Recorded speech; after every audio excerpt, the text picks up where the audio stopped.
자, 여러분 안녕하세요. 공인회계사 정성진 교수입니다. 자, 제가 지난 시간에 차변과 대변의 개념과 복식회계의 개념을 설명드린 적이 있지요. 자, 그 개념을 바탕으로 해서 오늘은 보시는 것처럼 분계란 게 무엇이냐, 그리고 이 분계를 한번 저랑 연습을 한번 해보도록 할게요. 많은 분들이 이 분계를 처음 공부할 때 굉장히 당혹감을 느낍니다. 자, 그러면 이 분계가 시험 문제 어떻게 나오나 출제 경향부터 먼저 보도록 할게요. 자, 보시면 분계의 개념은요, 자, 따로 시험 문제에 나오지 않습니다.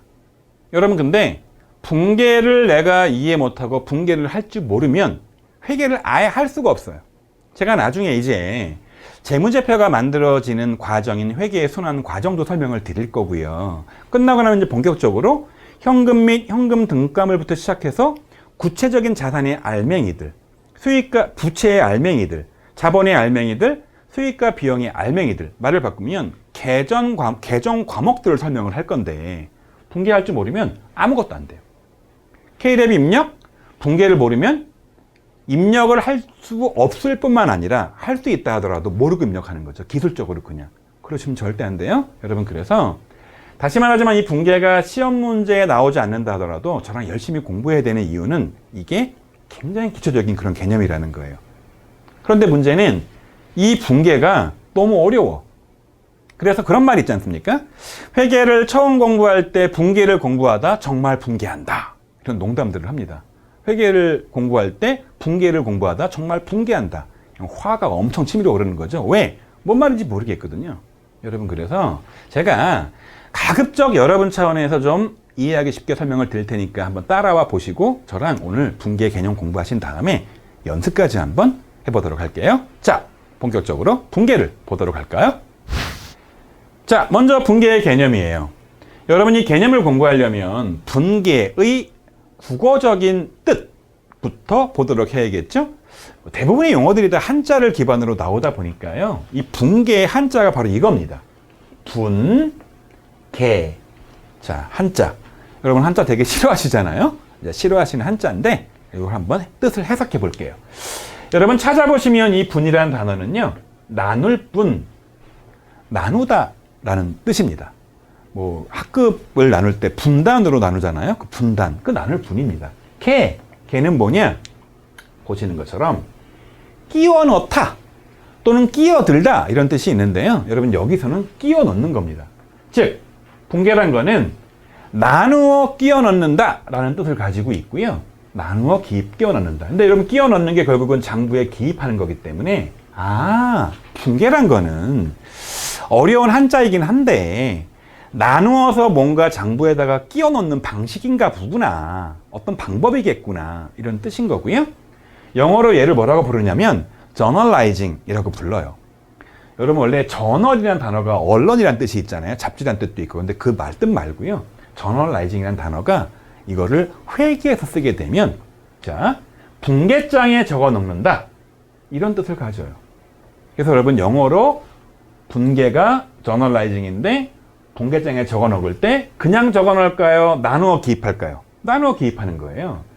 자, 이런 개념인데 국어적으로는 요게 그러면 어떻게 우리가 공부해야 될 분계랑 연계될 것이냐, 실제 내용과. 자, 볼게요. 분명히 분계는 나누어 적는 거예요. 근데 우리가 앞에 공부했지만 복식회계라는 거는 복식이 두 가지가 있다는 뜻인 거잖아요. 또 거래가 발생하면 왼쪽 오른쪽, 말을 바꿀게요. 차변 대변 나누어서 이중으로 기입하잖아요. 그래서 자, 거래를, 회계적 거래가 발생을 하면 얘를 차변과 대변으로 나누어서 장부에 적는 일종의 기법이다. 여러분, 이렇게 이해하시면 돼요. 여러분, 다시 말하지만 차변이라는 단어랑 대변이라는 단어가 워낙 익숙치가 않은 거예요. 여러분이 평소에 회계를 공부하지 않은 분들이라면 전혀 쓸 일이 없습니다. 그냥 차입하다 할 때 차와 대부업자의 대는 알지만 도대체 뭔 말인지 모르겠는 거죠. 여러분, 이게 어려우신 분들은 왼쪽 오른쪽 그러면 의미가 전혀 없잖아요. 맞는 말이긴 하지만. 그런데 이 대변을 자금을 조달한 쪽이구나, 얘를 자금을 운용 사용하는 쪽이구나, 아하, 조달은 부채와 자본으로 하는 거구나, 운영은 자산으로 하는 거구나. 즉, 자산 쪽이 차변인 거고요. 그 다음에 부채와 자본 쪽이 조달이에요. 근데 또 한편으로 여러분 자금의 조달은 이것만 하는 게 아니라요. 수익으로 벌어들이거든요. 수익도 조달이에요. 돈을 벌어오니까. 여러분 저 앞전에 제가 회계 등식 설명드릴 때 있었잖아요. 자금의 조달은 부채와 자본뿐만 아니라 벌어들이기도 합니다. 자금의 운용 사용은요. 자산을 구입할 때만 쓰는 게 아니라요. 동시에 비용을 쓸 때도 쓰는 겁니다. 따라서 차변이란 거는 자산과 비용의 합계인 거고요. 대변이란 거는 부채, 자본, 수익의 합계인 거죠. 여러분 저 앞쪽에 회계 등식에서 등호를 기준으로 왼쪽에 자산 플러스 비용이었고 오른쪽이 자 부채, 기초자본, 그 다음에 수익이었죠. 요게 조달, 요게 사용, 차변, 대변이 되는 거죠. 자, 이 설명 자세히 드린 이유는 혹시 여러분이 이 강의를 바로 시청하시는 분들은 이 강의 말고 앞전에 차변과 대변의 개념도 들으시고요. 그 앞전에 있는 다른 강의를 순서대로 좀 들으시기를 바라요. 자, 이렇게 해서 분계의 사전적인 설명을 드렸어요. 그러면 이 분계가 실무적으로 어떻게 처리가 되느냐? 자, 실무에서는 전표를 작성합니다. 전표. 이게 또 한자예요. 또 한자. 이런 표는 알죠? 표. 전. 자, 전달할 전. 전달하는 표? 뭔 얘기일까요? 자, 거래를 좀 아까 말씀드린 것처럼 차변과 대변으로 나누어서 기입하는데 이 나눈 다음에 거래에 대한 간단한 설명. 여러분 그리고 거래가 발생하면 증빙이 생기잖아요. 물건을 매출하면 주문장을 받거나 계약서를 쓰거든요. 내가 뭐 비품 같은 거 컴퓨터 한 개 사러 가면 거기서 나한테 컴퓨터 살 때 신용카드 영수증이나 세금 계산서나 뭘 주거든요. 항상 증빙이 나옵니다. 그래서 내가 매출했다, 어느 업체에 뭘 팔았다 라는 메모와 함께 증빙과 함께 이 분계를 적어서 별도로 보관을 하게 되어 있고요. 이게 바로 전표예요. 예를 들어 볼까요? 4월 5일자에 복사기 한 대를 10만 원의 현금으로 구입했다라는 겁니다. 그럼 어떤 느낌이 듭니까? 머릿속에. 아, 복사기가 들어오는구나. 현금이 나가는구나. 이렇게 되는 겁니다. 여러분 그래서 이거를 분계를 해야 되는데 실제 여러분 현장에서는 자, 실무에서는 현장에서는 분계를 하지 않습니다. 그럼 뭘 하느냐? 바로 전표를 작성하는 거죠. 이 전표에 분계가 포함됩니다. 분계만 있느냐? 그렇지 않습니다. 증빙도 포함되고요. 설명도 포함됩니다. 여러분 그래서 딱 보니까 이 전표가 차변과 대변으로 되어 있어요. 여러분 이 전표는 양식이 조금 회사마다 다를 수 있긴 한데요. 여기 여러분이 이해하기 제일 쉬울 거예요. 이게 뭐냐? 일단 전표에다 번호를 적는 겁니다. 일련 번호를 적는 거죠. 만약에 이 복사기를 구매한 이 거래가 이 회사가 1월 1일부터 시작을 하니까 만약에 12번째 거래다. 여기다가 일련 번호 12를 적는 거죠. 첫 번째 거래다. 1번을 적는 거죠. 이 번호를 적고요. 날짜를 적고요. 차변과 대변을 쓴다고 했죠. 여러분 이런 식으로 하면 일단 회사에 뭐가 들어왔습니까? 여러분 이 거래를 하게 되면은요. 일단 자산이 들어오는데 복사기가 들어왔습니다. 복사기가 들어왔는데 이 복사기를 전문 용어로 부를 때는 복사기라고 부르지 않고요. 얘를 비품이라고 불러요. 복사기, 컴퓨터 이런 등등 프린터 등등을 싸그리 몰아서 준비된 물품이다. 비품이라고 표현을 하고요. 복사기 비품이 증가합니다. 동시에 금고에 갖고 있던 현금이 감소합니다. 여러분 저랑 이미 공부를 했습니다. 자산이 생기면 지금 왼쪽에 자산이 생기면 운용 쪽이 늘어난다고 했죠? 무슨 쪽이 생기는 겁니까? 차변 쪽이죠? 여기다 그럼 적는 거예요. 뭐라고 적는 거냐면 자, 다시 말하지만 이 전표는 거래 내용을 전달하는 표, 전표가 되는 건데 왼쪽에다 적는 거예요. 비품. 근데 비품이 여러 가지가 있다 보니까 그냥 복사기라고 적는 거죠. 복사기 한 대. 금액이 얼마냐? 10만 원이죠? 10만 원. 자, 대신 여러분 대변은 뭐냐? 자금의 운용 조달 쪽이야, 조달 쪽. 근데 여러분 이걸 아셔야 돼요. 얘는 자금의 조달이 아닙니다. 얘는 자산의 운용이 맞습니다. 근데 얘는요. 자산의 감소예요. 자산의 감소니까 원래 여기다가 현금 적고 여기다 마이너스 10만 원을 적을 수도 있어요. 왼쪽, 오른쪽 차변, 대변 적지 말고요. 그냥 이 차변 쪽에다가 하나는 플러스로, 하나는 마이너스로 적어도 되는 거 아닙니까? 플러스 마이너스 없어지잖아요. 보면 알 수 있잖아요. 아, 복사기 하나 플러스가 됐고 현금이 마이너스니까 10만 원 썼나 보다 라고 알 수 있는데요. 이게 여러분 이렇게 안 해요. 실제로. 왜 안 하냐면 생각해 보세요. 메모를 하다가 살짝 깜빡 잊어먹고 얘를 마이너스를 안 적었어. 얘가 지워졌네? 종이에 약간 발해가지고. 여러분 이래버리면 큰일 나요. 마이너스인데 플러스 표시가 될 거 아닙니까? 이게 20만 원 증가하게 돼버려요. 오른쪽은 없이. 그래서 그렇게 안 합니다. 안 되겠다. 그런 실수를 할 수 있다 보니까, 여러분 왜냐하면 이 회계는 현대에 들어와서 만들어진 게 아니고요.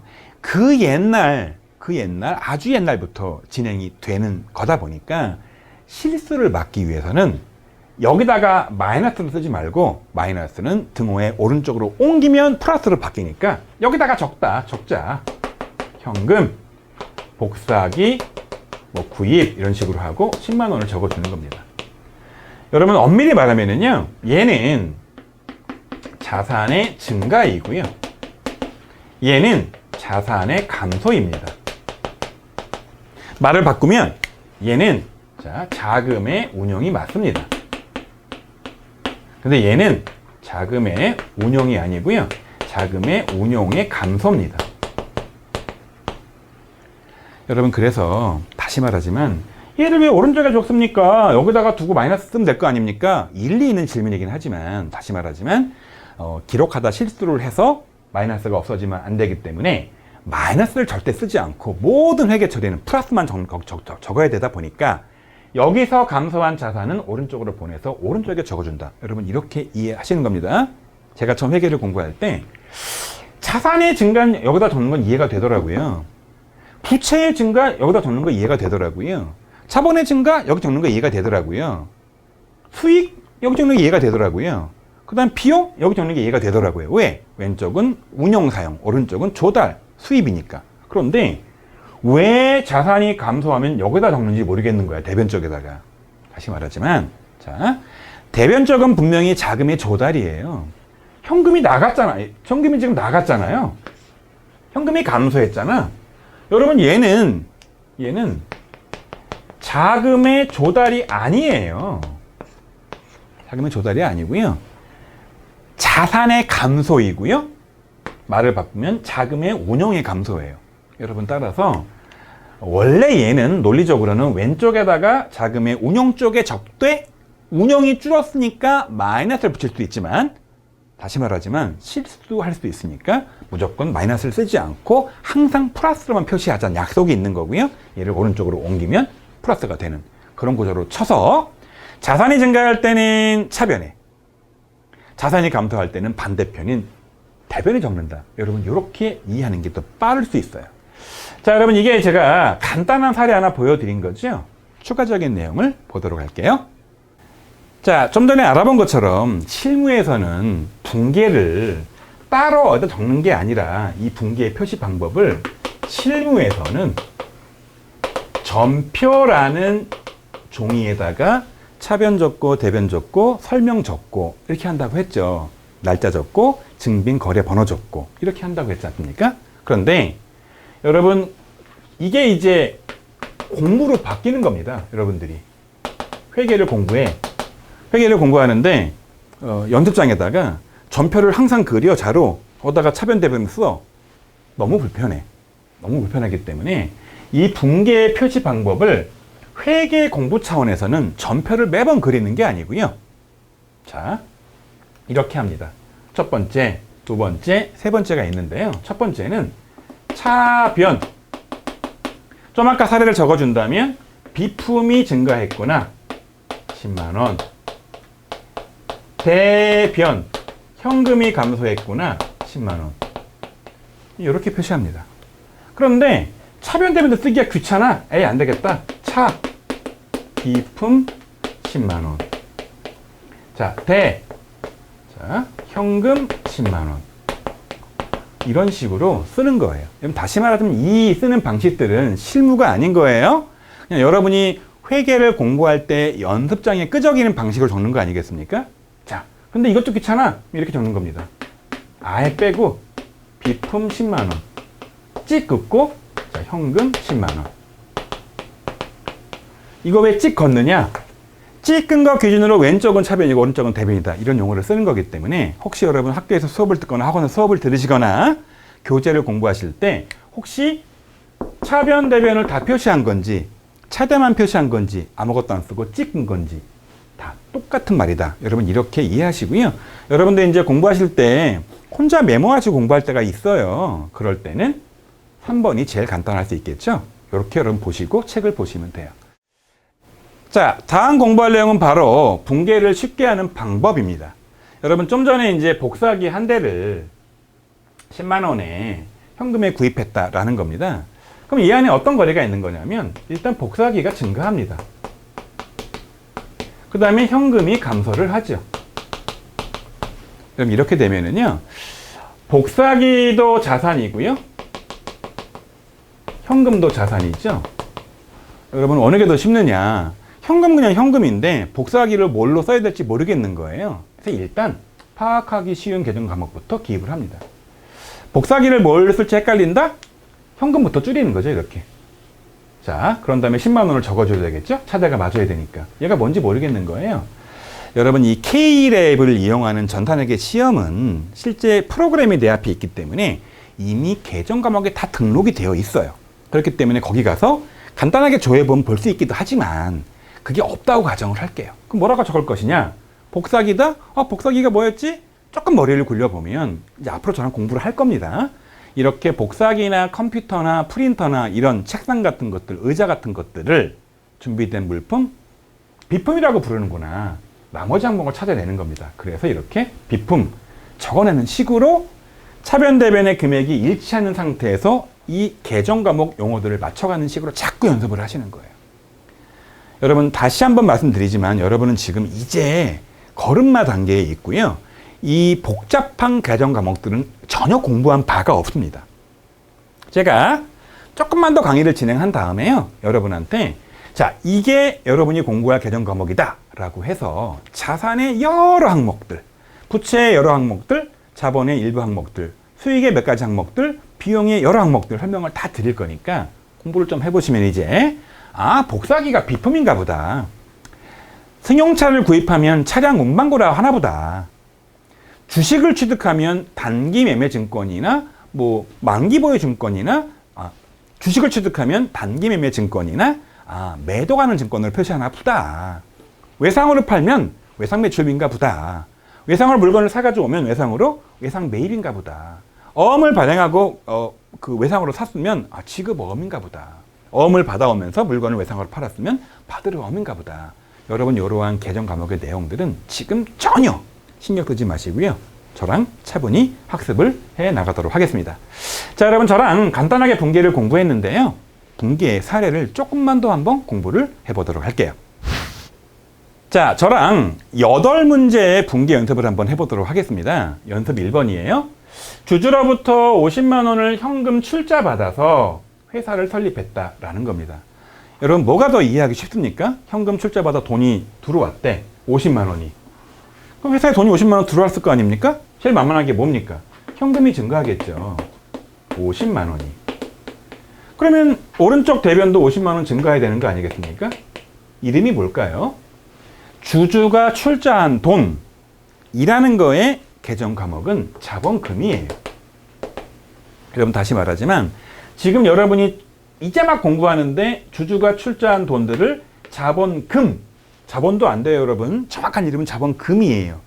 이렇게 주주가 출자한 돈을 자본금이라고 하는지 여러분이 모르시잖아요. 이건 여러분 저 나중에 공부를 할 거고요. 약간의 이해 플러스 암기가 필요합니다. 자, 그 다음 볼게요. 은행에서 30만 원을 차입해서 금고에 보관했다. 여러분 이런 어떤 일이 벌어지는 겁니까? 은행에서 차입을 했대. 30만 원을. 금고에 돈이 들어왔대.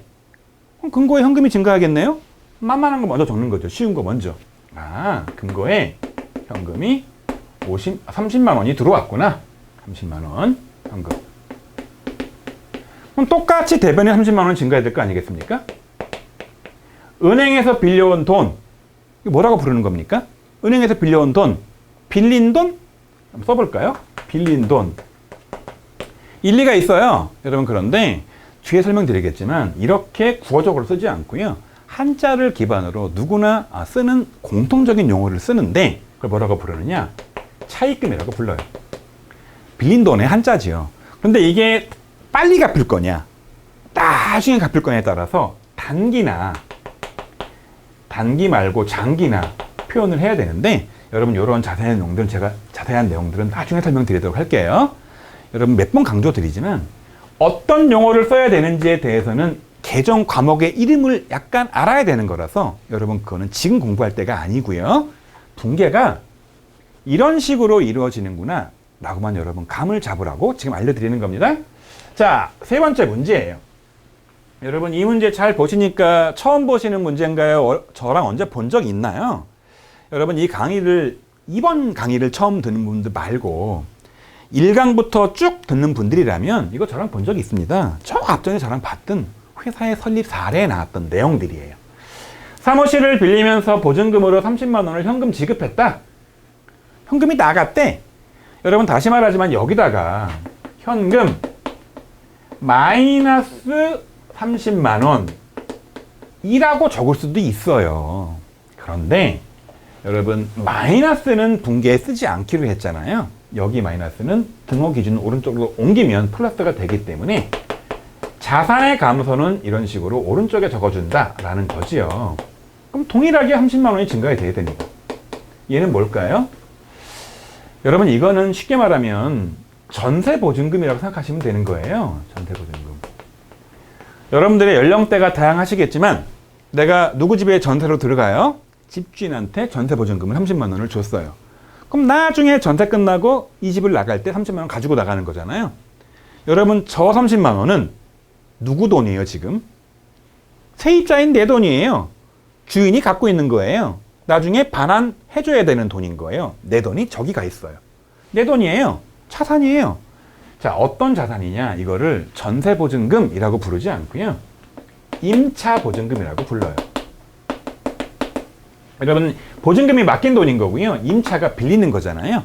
내가 사무실을 빌리면서 주인한테 맡겨둔 돈인데 나중에 내가 만기 끝나고 나갈 때 돌려받을 돈이니까 자산인 거예요.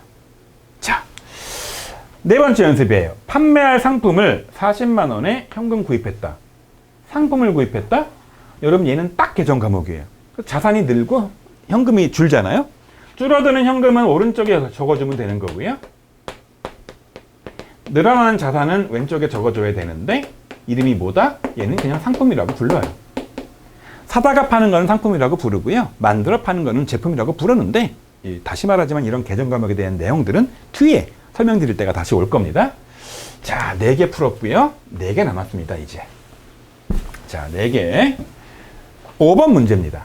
상품 중 35만 원어치를 80만 원에 현금 주고 팔았다. 여러분, 물건을 80만 원에 팔아먹었어요. 현금이 얼마가 두르겠습니까? 80만 원 두르겠죠. 그래서 현금이 일단 80만 원이 증가합니다. 그럼 오른쪽에도 80만 원을 적어야 될 거 아니겠습니까?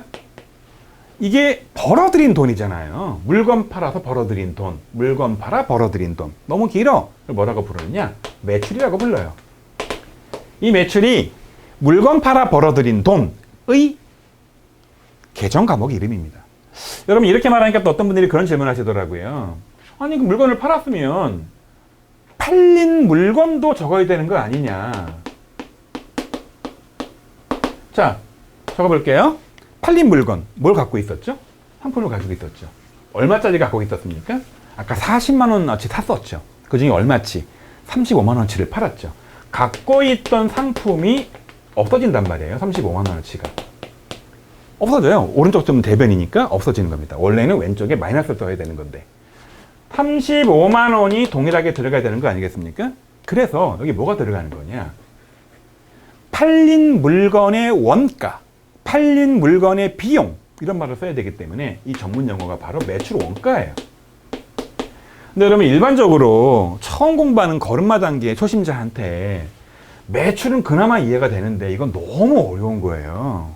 여러분 그래서 요 원가 인식에 대해서는 나중에 다시 제가 설명을 드릴 때가 올 거니까 얘는 까먹으시고 물건 팔아 돈 들어올 때 80만 원 들어왔는데 오른쪽에 뭐라고 적는 거냐? 물건 팔아 돈 들어온 돈, 다른 말로 매출을 적는다. 여러분 요렇게만 이해하시면 충분해요. 직원급여 10만 원을 현금 지급했다. 현금이 나갔겠죠? 10만 원이. 동일한 금액을 차변에 적어주는 겁니다. 이게 뭘까요? 직원 월급이라고 적는데 월급 대신에 급여라는 단어를 적습니다. 왜냐하면 이 보수를 줄 때 월급만 주는 게 아니고요.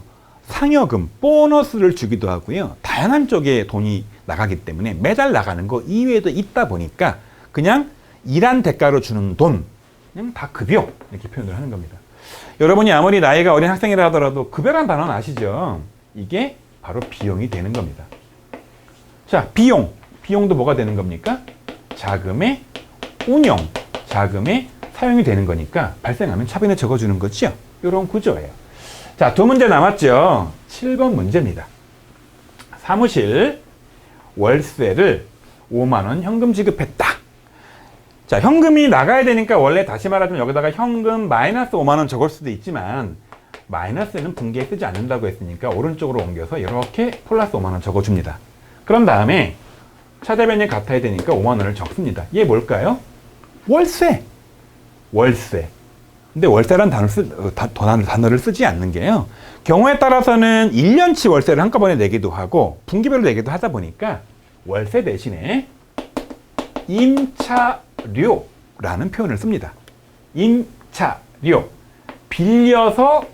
내가 사무실을 빌려서 주는 비용. 임차료라는 단어를 쓰는 거고요.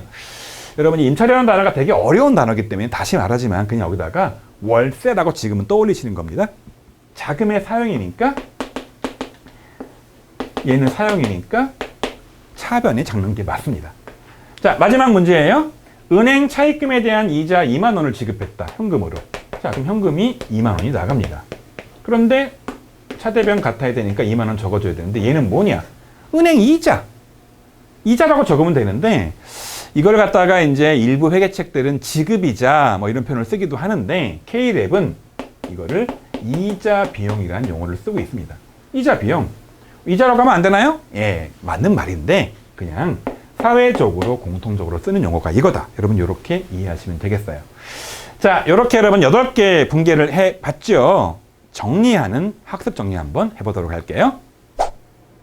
자, 여러분 오늘은 두 가지를 공부했습니다. 분개의 개념과 그 방법입니다. 분개가 뭐였죠? 회계거래를 발생이 하면 차변과 대변으로 쪼개서 이중으로 끼워 넣는 기법, 장부에 적어 넣는 기법이라고 했고요. 분개하는 방법은 보시는 것처럼 차변 금액 적고 계정 과목 적고 대변 적고 하는 방법도 있지만 차대만 쓰는 것도 있고 찌끄는 것도 있다고 했죠. 여러분 요거는 실무상 실제로 현장에서 쓰는 게 아니라 여러분의 학습의 용도로 분개할 때 쓰는 거고 실무에서는 어떻게 한다고 했습니까? 실제 현장에서는 전표에다가 얘를 기재한다. 이 설명을 드렸었죠? 이 분개가 여러분 아까 말씀드린 것처럼 초창기, 초기에 말씀드린 것처럼 강의 처음 때 굉장히 어렵습니다. 느낌이 이상해요. 잘 이게 몸에 안 받아들여지는 거예요. 여러분 그래서 분개가 익숙치 않은 분들은 이 강의 말고 저 앞전에 차변과 대변의 강의부터 다시 한번 강의를 돌려보시기 바라요. 자, 다음 시간에 뵙도록 할게요.